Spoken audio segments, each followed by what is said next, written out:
This is a monument to the 504 Parachute Infantry Regiment and all those paratroopers that served past, present, and future.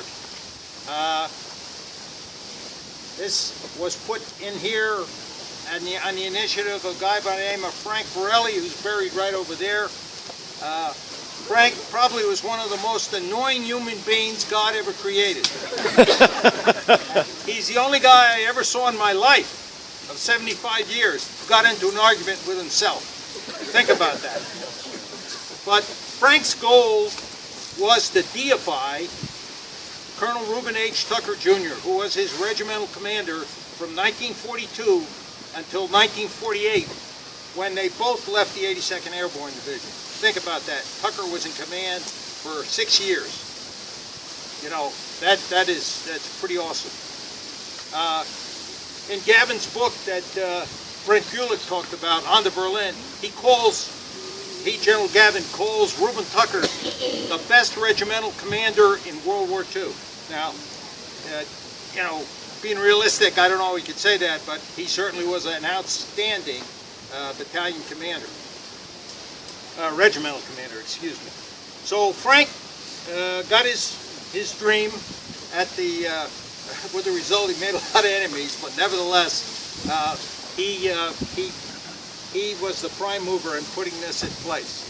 And when you study Reuben Tucker, as many of these other guys, these great heroes of World War II, you understand what these guys were really made of. These were the guys that really set the tone for us. And they didn't ask permission from anybody to do anything, they just charged. And of course, I would tell you, been there, done that, win battles by initiative. You don't win battles by sitting on your helmet, crying, and I don't have a support, I don't have money, I don't have food. You go out there, you fix bayonets, and then you charge, and that's how you win a fight. And that's what these guys were. That's what Tucker was, and Borelli was too. He was that kind of guy. Now, his wife, Louise, is still alive. She's 90. I went to her 90th birthday. She's, you know, like anybody at that age, she's a little tough getting around. But she wants us to lay a wreath at Frank's grave. And Frank's looking down on us, probably criticizing me for the way I'm doing it, but that's okay too. And one other story. People ask me, how did you get involved in the running this 82nd Airborne Division in remembrance of Veterans Day? I said, Frank was dying. So I went to see him.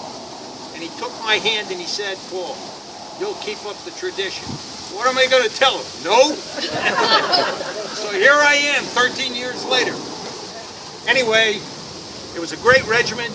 It was my first unit in the 82nd.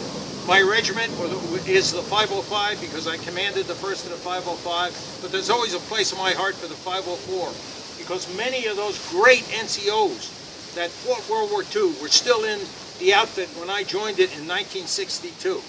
And I considered myself extremely privileged because these guys taught me how to be a soldier.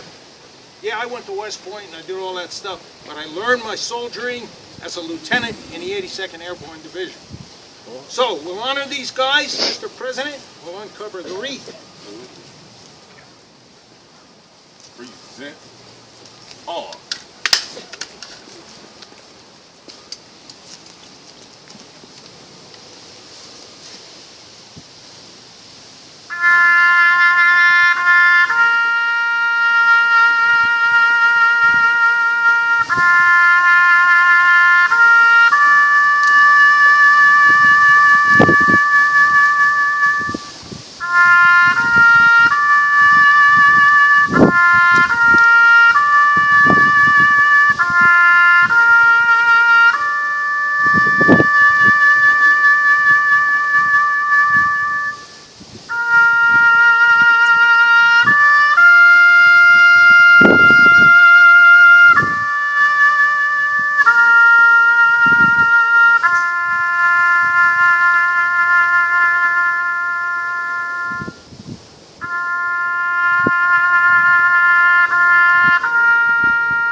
Order.